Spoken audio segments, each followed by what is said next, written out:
Accessing archive. Authorizing. Access granted. Accessing file.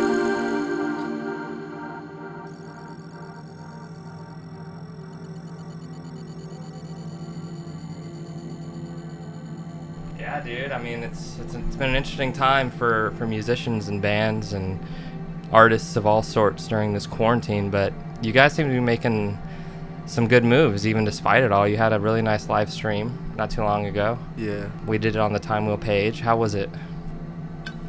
I thought it was awesome. The response was really well. It seemed like a lot of people were paying attention, and it was cool to be able to interact with people at a time when everybody's kind of like disconnected from each other. So it was really cool to get back out there and just play music again, you know? That was the biggest thing.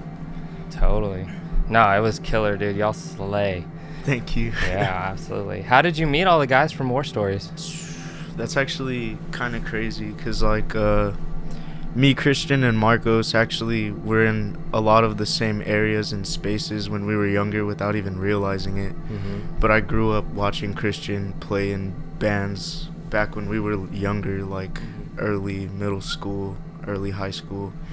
And I just grew fond of like that whole like thing that they were doing because it seemed like they were really capturing the attention of, I guess, the local scene.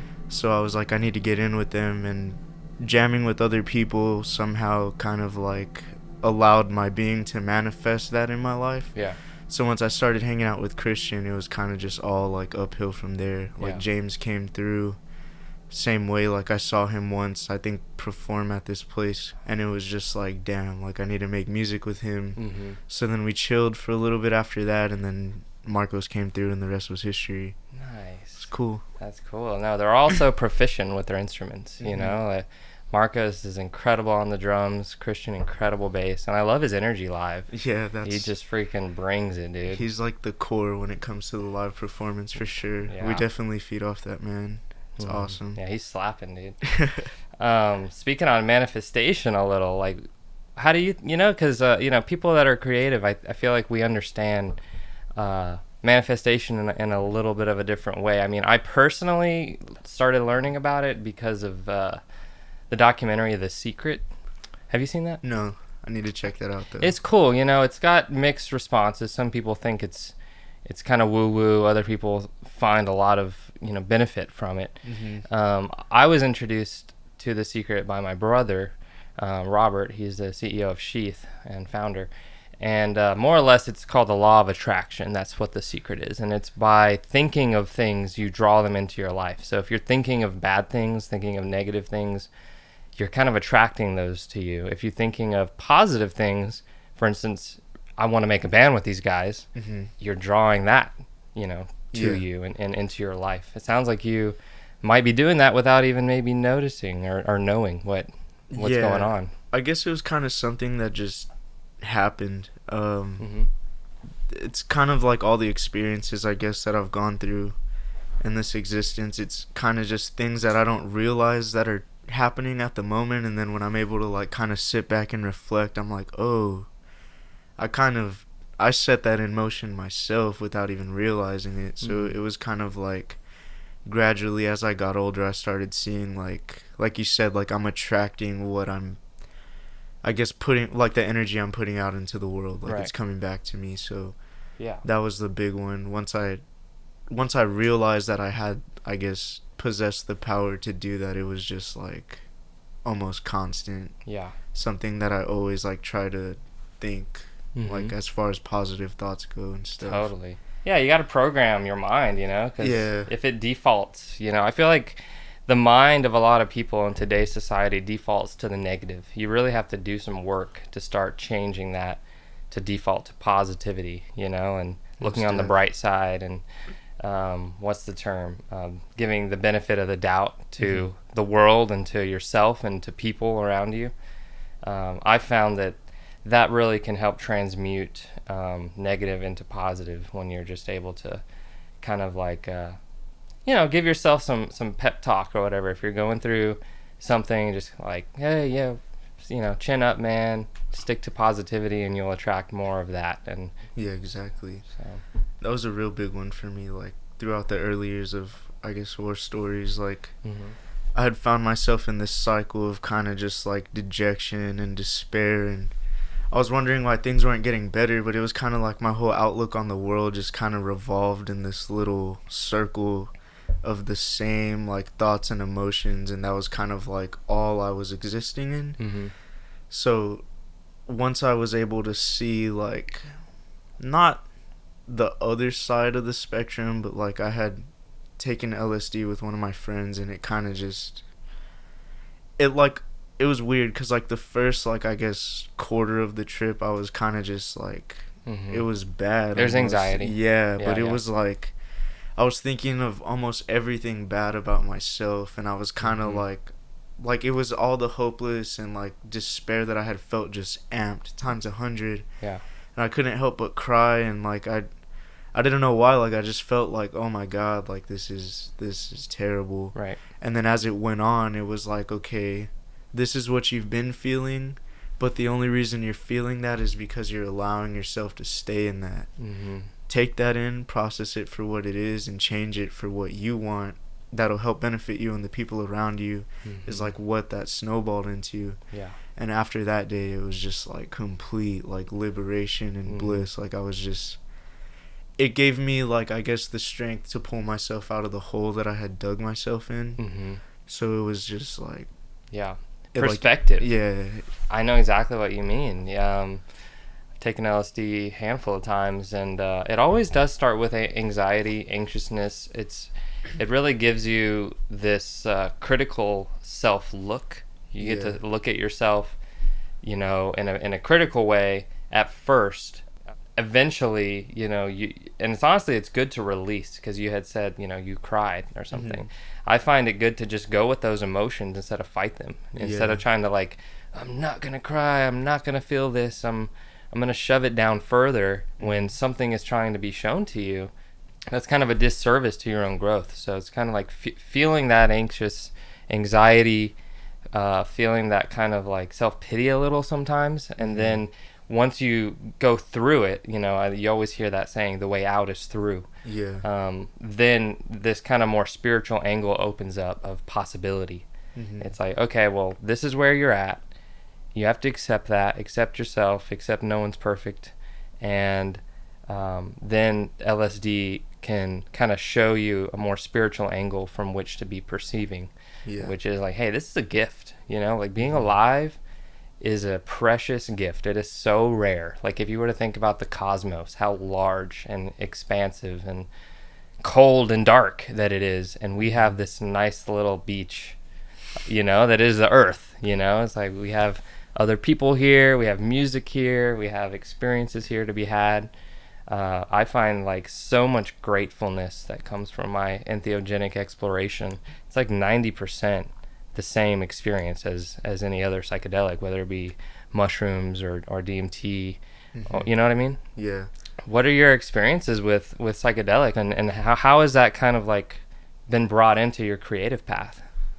It's definitely a big one. I feel like it's kind of like the cement in the concrete that's becoming war stories. Like it kind of pushed me in the direction to see like all that I needed to see, in a sense. Like it was just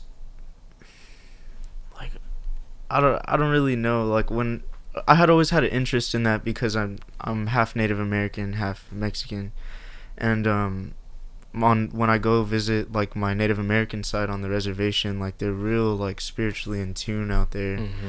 And I didn't experience it firsthand, but I had experience being around my mom like before and after she like experienced a cleansing from the medicine woman. And it was just like, that's like my first glimpse into like spirituality and like psychedelics and all that. And I was kind of just like, wow, because over there, like, this is kind of getting into a whole nother thing, but over there, like, I guess the death process, like when you die, it's a whole like week-long ceremony versus just like the normal 3-day thing here. Sure. So when you go through that, like the main thing is you have to let the spirit or your loved one passing on know that you're giving them permission to pass on to the next life. Yeah. And I didn't have any like concept of like spirituality or anything like going into this. Yeah. But my mom, obviously, when her mom passed away, my grandma, she was super like just destroyed, devastated, and she didn't want to let her go. Right. And their belief there is that if you're in pain because a loved one has passed, your loved one is going to want to take you to the other side with them because they don't want to see you in pain. So she like literally like her body started dehydrating, and she ended up in the hospital and like almost died because she didn't like let my grandma go. Oh wow. So they ended up taking her to the medicine woman, and it was weird. Like for 2 days, like my mom was throwing up like black fluid and just wouldn't talk, like a pale zombie, like wasn't there. Wow. She went up into like the mountains or wherever they took her for like 3 days. She came back and it was like her color was full, and she was just crying like she missed me, even though she had been with me the whole time, you know. So that was my first like, she wasn't like there. That was my first like, I guess like disconnect from reality without even me like witnessing or anything. So that's what sparked my interest in all that. As soon as I came home, I was like, I need to find out like what spirituality is, or like everything that revolves around it, I guess. So I just kind of like dove head first, found LSD, had that trip, and then it just went from there. One of my friends had gotten some DMT, I think, a month after my first LSD trip. And that one was the one where I was just like, they're powerful. Yeah. That's when I kind of saw like, not that there was more to this existence, but that there was more to this existence. Totally. Yeah. It was weird. Yeah. It definitely changed like what I thought about it, because I had just watched documentaries and stuff, and everybody was like, oh, breaking through this. Yeah. And I thought like breaking through meant like you just get all the answers or something. Sure. It wasn't until like my first like 3 times doing DMT to where like I understood like you're breaking through to like another, I guess, dimension or spiritual plane. Yeah, exactly. Yeah, there's a spiritual plane out there. Yeah, for me, being able to see that is very reaffirming of trusting the body. And it is so intelligent. Like, our body is so smart. I don't even think we give it enough credit. You know, insane. We're able to fight illnesses all the time. Most people are living through corona. The body learns, oh, there's something bad here, let's take care of it. You're sick for 3-5 days, whatever, and you're good again. You know, it's like if we weren't as advanced, we would just die immediately. Well, I think that the death process is such a kind of a normal part of life. It is a mysterious part of life and a not well understood part of life. But I think that we're taken care of in the death. You know what I mean? Like, by our brain itself might release DMT at that time of death and show you the fact that, you know, you're going to go on into infinite space and time until you're ready to return, you know, whether that be rebirth or some kind of karmic, you know, afterlife experience. It kind of depends on your spiritual beliefs, and I've researched tons of different spiritual traditions. You know, one that I really do identify with is Tibetan Buddhism, because they talk about bardos, which are these like spaces that you go to after death, and it puts you through numerous after-death experiences that are very much similar to DMT and LSD and these type of out-of-body experiences you can have using entheogens or psychedelics. And then it brings you into this room where you get to choose your parents. So you, as a spirit who has passed away and been in spirit plane for infinite time and space, because the space and time isn't even a thing there. You see, you know, your options of which life do I want to pick for myself. And then you're attracted to a certain parental group. There's these 2 people here. You kind of jump into their world and you're born, you know. Like, Tibetan Buddhists believe that, you know, you decide the life that you have come into. You decide your parents. You decide the life that's going to actually help you grow, you know? So like for us to be able to remember that and to be intrigued in spirituality at all and to find these texts that can explain that to us, it gives you a lot of like, I don't know, like affirmation about who we are and what we're doing here. I don't know, man. I mean, I know I'm going kind of on a tangent and a rant here, but I just find these medicines so powerful because I know that some people go and live 80 years and never have one experience like this. Yeah, you know what I mean? That blows my mind, honestly. I know. So it's like they're kind of missing a key component. And not always, because some people will find spirituality through other means. You could be a good person and go to Christian church, you know what I mean? And be a totally good person, you know, and have a lot of virtue and have a lot of understanding and acceptance in your life and have never had a psychedelic experience. Yeah. For me, it didn't work. You know, I was raised Christian and I went to church a lot and I felt like I didn't really connect with the people at the church for whatever reason. I definitely went through that too, kind of as I grew older. It's kind of, I just liked the whole like enlightenment and self like inward exploration versus putting all my faith into like just one supreme being. Right. So that once I like acknowledged that, I was like, okay, this isn't like for me. I don't have any disagreements with it or anything. Right. I mean, I do, but that's a whole nother thing. Yeah, and it's like the religion. I respect it. The religion of Christianity, I think, is so far removed from the actual teachings of Jesus and what he was. And what he was, in my mind, I believe he was a spiritual teacher and a yogi. Exactly. He was a guy who had altered state experiences, whether through meditation or fasting or isolation or maybe even plant medicines. You know, I wouldn't be surprised if Jesus had a mushroom experience because back then they didn't, you know, maybe they knew what things were, but at the same time it was like, hey, I'm hungry. I found a mushroom on the ground. Let's eat it. Yeah, and it had to exist. And then you have an experience of God. And you might not know that it came from the mushroom. Yeah. You're just like, God came to me last night. I'm a changed person. You didn't even know that you ate something that helped that happen in your mind, you know? So I think a lot of religions and spiritual teachers of the past maybe accidentally had a psychedelic experience. Like maybe Moses had a DMT experience or Jesus had a mushroom experience or meditated for so long that he got spiritual insight. But we've heard of the things like the Salem witch trials. The witch trials were people felt like they were being cursed. Well, what happened is they were eating bread that was infected with a fungus. And the fungus contained LSA, which is just barely different than LSD. And it was causing people to hallucinate, causing people to trip out. So like they're like, I saw this witch across the street, and as soon as I saw her, I started having demonic visions and felt like I was getting taken over by negative spirits. It's like, bro, you're just having a bad trip on LSA. And then they're burning those innocent people, right? It's like, she's just a girl. I'll burn her. Ever since I saw her, demonic spirits came. It's like, that is crazy, the fact that these psychedelics have literally shaped our culture knowingly or unknowingly. Yeah, it's like they've been here. It's insane. Yeah.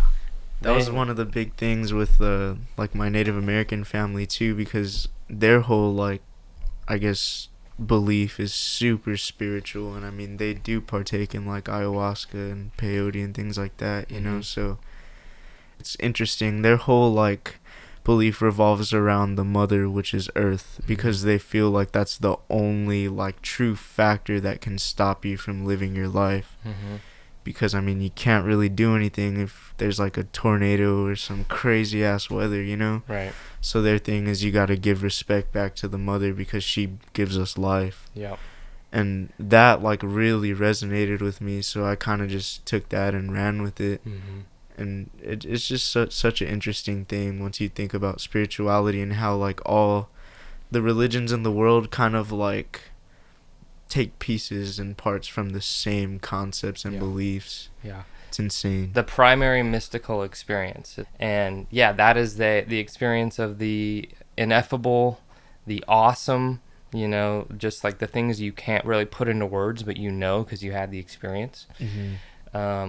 Yeah, and then there are a ton of people who listen to people who had that experience devoutly and become ministers or priests or whatever, but they've never had the experience themselves, which is so interesting. You know, I feel like this will probably never happen, at least not in my lifetime, but Christian pastors or Christian leaders of any sort, I think, should have a psychedelic experience, because then they would know what Jesus knew, at least a little bit. Yeah. You know, forgiveness, love, we're all the Son of God.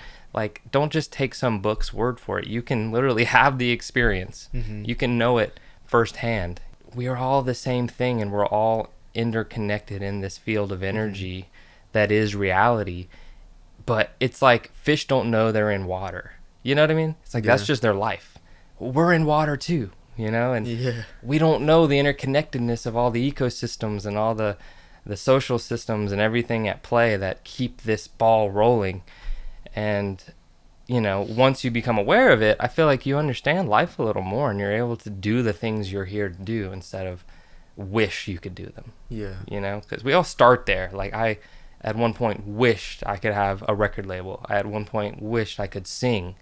I couldn't sing.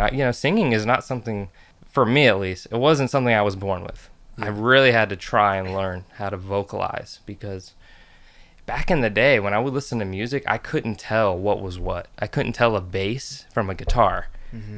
The drums, I had no idea what was a tom and what was a hi-hat. It was funny, is like when I get in the car with people that were instrumentalists, and they'd be like, dude, did you hear that double kick? You know, or whatever, like that. What are they called? Double bass drum? I'm like, nah, what are you talking about? You know, like I just hear music. It was just one thing. Yeah, it was just one thing.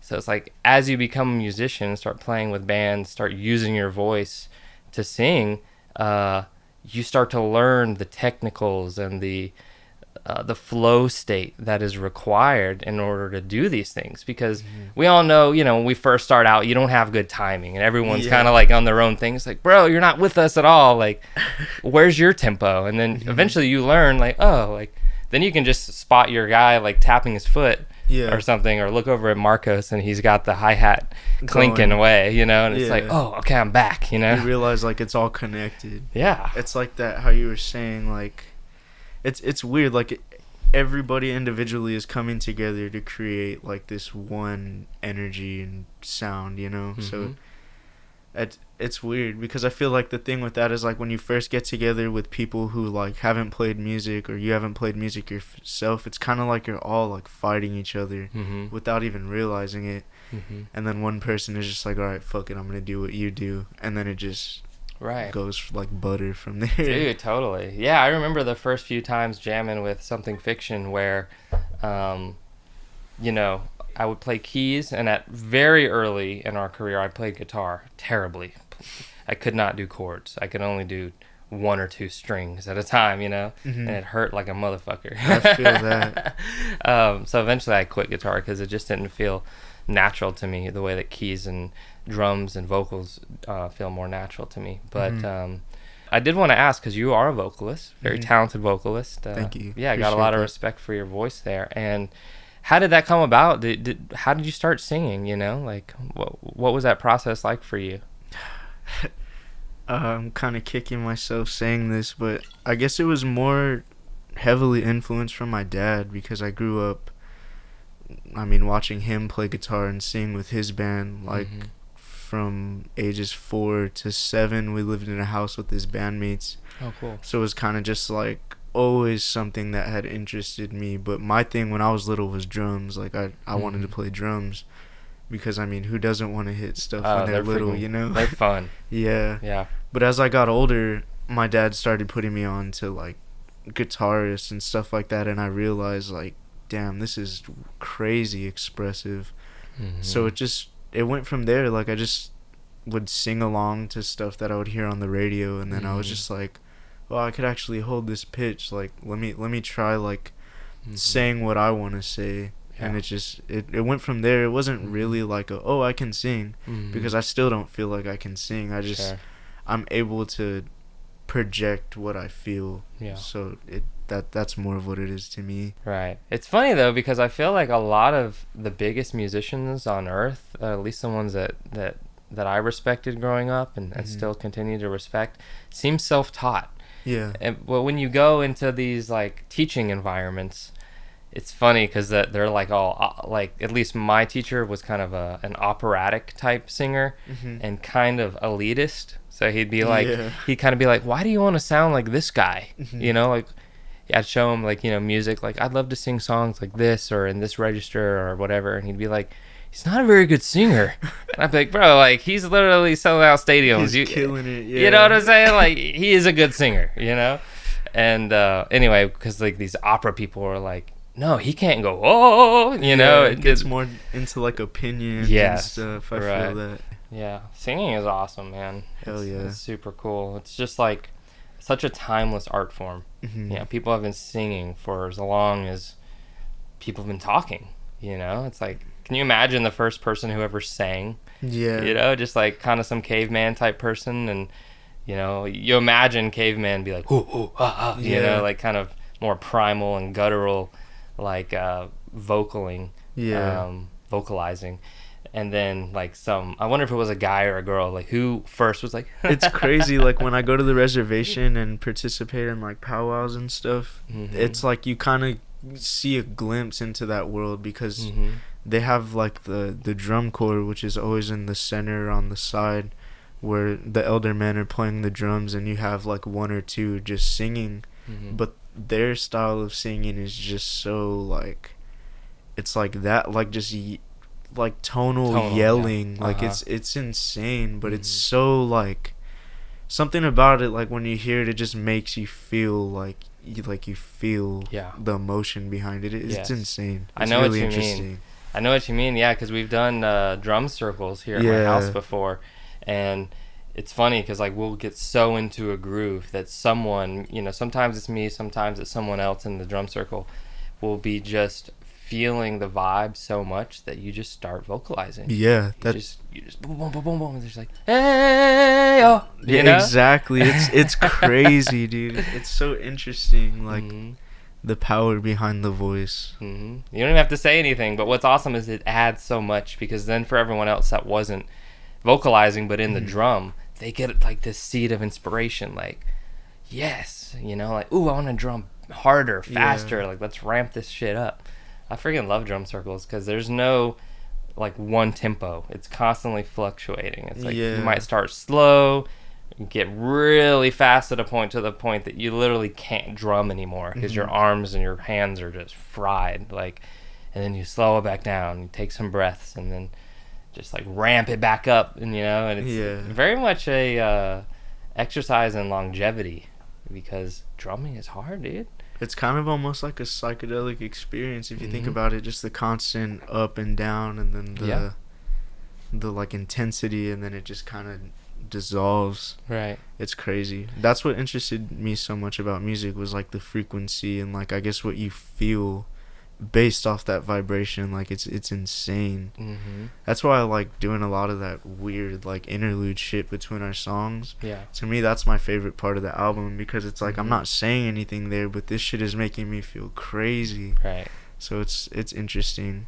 I love interludes. Yeah. It's insane. Yeah, I love just albums that have kind of cohesive story arc. Yeah. Where they're, like, you know, like, fading in and out of one another, or bringing back certain parts that were maybe echoed earlier, or just the way that songs can weave into one another, and then having interludes to help that process, you know? Yeah. That's cool. Listening to music on psychedelics was, like, the thing that kind of showed me, like, this is what I like, because it was, like, I mean, you could listen to a song on psychs, but it's like, say that song is 3 minutes, like, you're only really listening to the actual song for probably, like, a quarter of that. The rest of it is just, like, what it's making you feel, and the thoughts that come in and out of that. Like, it's insane.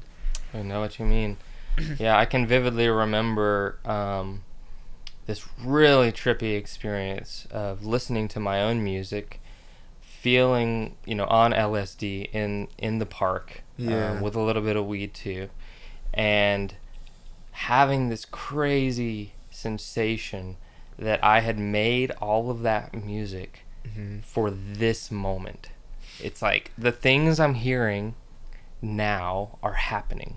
You know what I mean? Like, exactly. It makes it happen. And then you're like, so I made this whole album so that I could sit here now, hearing it, enlightening me, showing me deeper parts of myself. Like, it is so sacred and incredible what these medicines are capable of doing. You know, because it's like you think you're making it for something else, for some ego gratification, for I'm doing it because I look up to this other band, or and I want to be like them, or whatever it is. But then you find that sacred moment with yourself and your music, and you're like, I made this for me. Yeah. You know, like, this is part of my soul's journey, is to make music for myself to then later grow to. You don't even have a plan for it when you're making it. Exactly. It's crazy. That's the most insane thing. Like, that's usually what sets like a record in stone for me, is like we'll go through the process of writing and recording it, but like it's not like set till like I am able to listen to it tripping, because then it's like you said, you see like what exactly occurred in the process of you making that, versus like with Conscious Healing, that was like a reflecting back on it, like the time that it took to write and record that was a very like stressful, like almost devastating period in my life. But after like listening to it tripping after recording it, I was like, holy shit, man, like fuck yeah, like I came out of that, like I'm so proud to be sitting here listening to this right now. But it was just so much more than just that. It was, I completely get what you're saying. It's awesome. Yeah, man, it's incredible. Music is such a gift. And, you know, again, to kind of bring back what we were talking about earlier about how as a pre-musician, you just hear music. You just hear the final product. It's not like you're hearing the bass and the drums and the guitars for what they are and for the riffs they're playing. You just hear the whole thing happening. It's really good to keep in mind that a lot of people are like that at your shows, or that are your fans, that are your listeners. They're like, how the hell did they do this? Like, you know what I mean?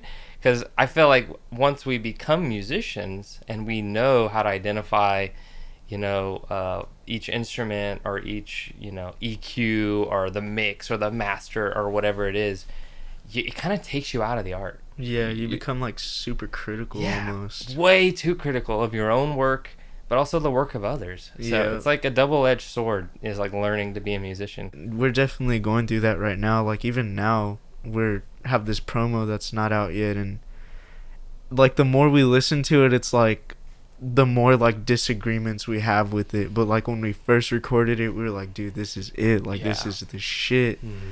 But now it's just like, nah, we need to do this better. Like it's just a snowball of constantly wanting to improve, I guess. Yeah. I think, you know, this is an interesting topic to bring up, but I think that's why musicians and drugs are known to go together. It makes sense. Is because you kind of need to step away from yourself to hear it for what it is at the end of the day. Yep. When you identify with it so much because you did the whole thing and you can hear every little mix detail and you know all of your bandmates and their instrumental capabilities, like, dude, you can do it better than that. And you know, and you're just helping each other really, but at the same time it can get to a point where it's less constructive because you're overanalyzing. So I at least have found a method of gaining space, whether it be time or whether it be perspective space from your creation. For instance, record something, don't listen to it for a week. You know what I mean? Don't listen to it every day after you record it. Wait, and then you get hit with it again and you're like, okay, no, it's great. You know, before you overthink it for 48 hours or 72 hours and then end up changing it all or even scrapping it.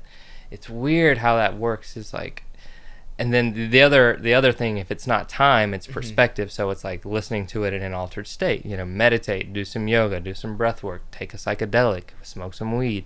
Then you can hear your music for what it is without your ego attachments, without your kind of overly analytical, critical mind like coming in and harping. You know, that's one thing that I've kind of been trying to, like, I guess gravitate towards more with the guys, is like kind of just gaining the mutual understanding that like we come together and we make this thing work, yes, individually, but in a whole, to me, it's its own entity. Like what we do has impact, yes, but it only like really works the way it works together.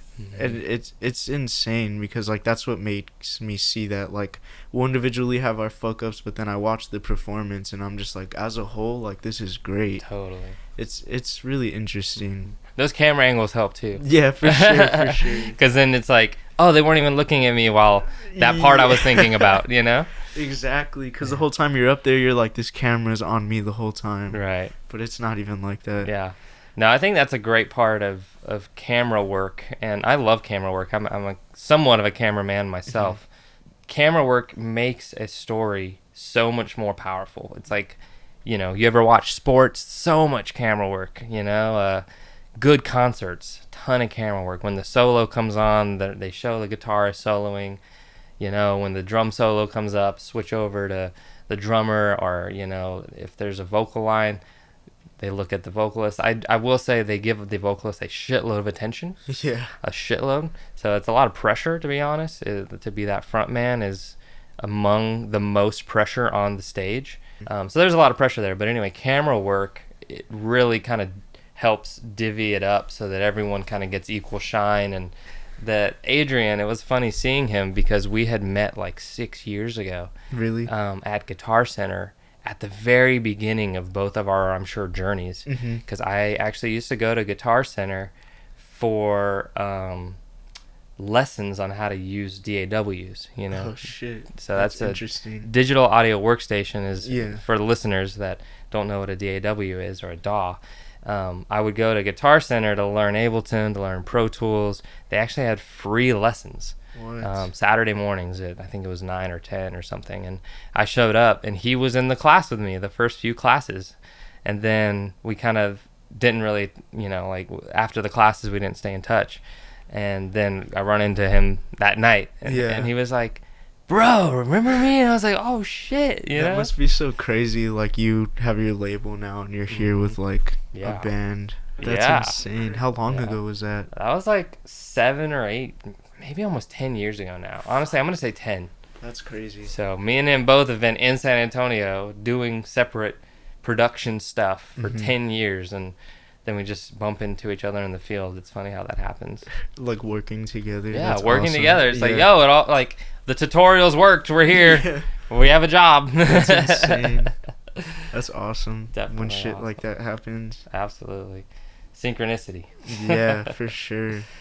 So as far as things on the horizon for War Stories, what do you got cooking? Because, yeah, I guess it wouldn't be as much shows. It's sounding to me like 2020 is a little bit of a showless year, from what I'm hearing, other than live streams. Yeah, we have one more live stream coming up on the 20th. It's gonna play some new songs and probably the first album.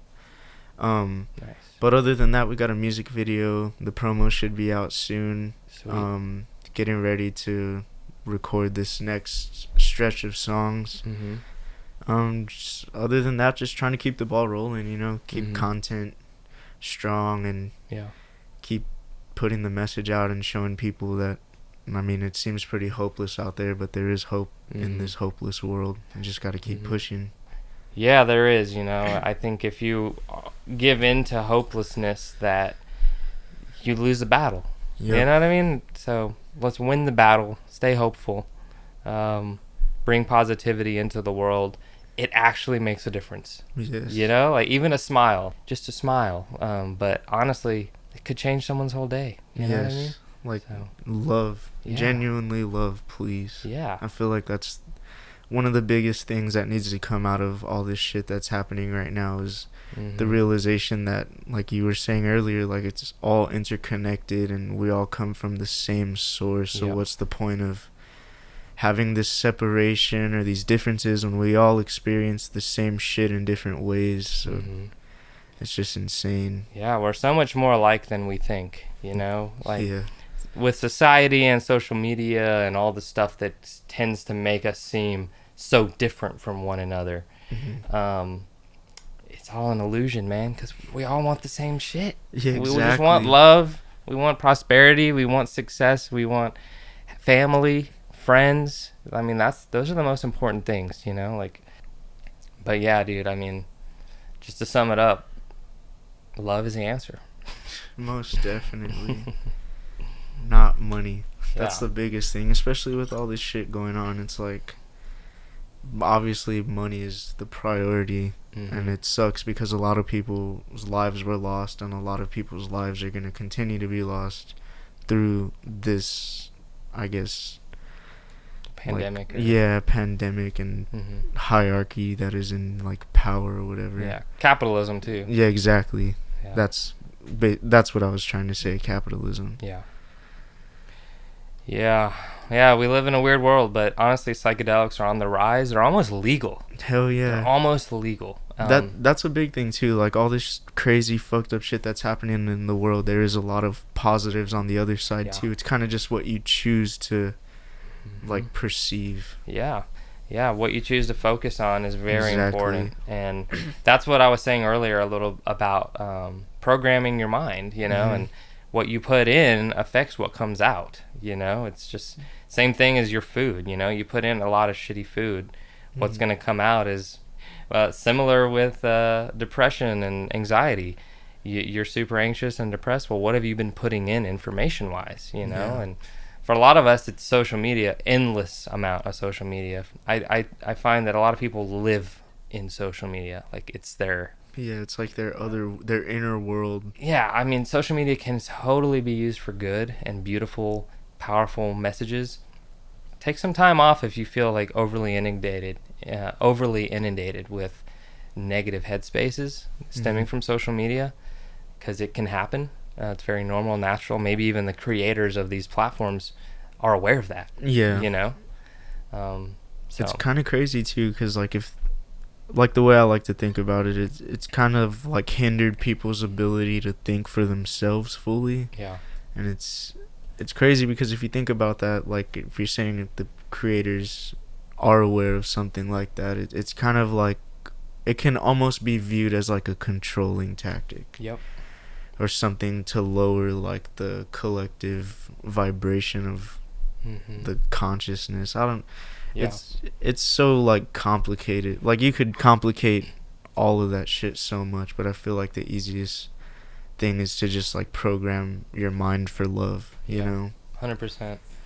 Yeah, spend some time each day checking in, just making sure you have healthy boundaries in places too, you know. You just gotta have moderation with everything in life. The balance is very important. I agree. Those are some great messages, man, to leave off with. I think we should kind of wrap it on that. I'm down. Incredible, dude. So where can people find War Stories and your work and stuff? On our socials, War Stories 210 across all platforms, or warstoriestx.com is our website, or on all the Time Wheel socials for the most part. Some War Stories shit on there somewhere. Awesome. Well, dude, thank you so much for your time. It's been an honor. Thank you for having me. Empty Topo, cheers. Awesome. Peace, love, and blessings to all the listeners, and thank you for being interested in what we got going on. It's really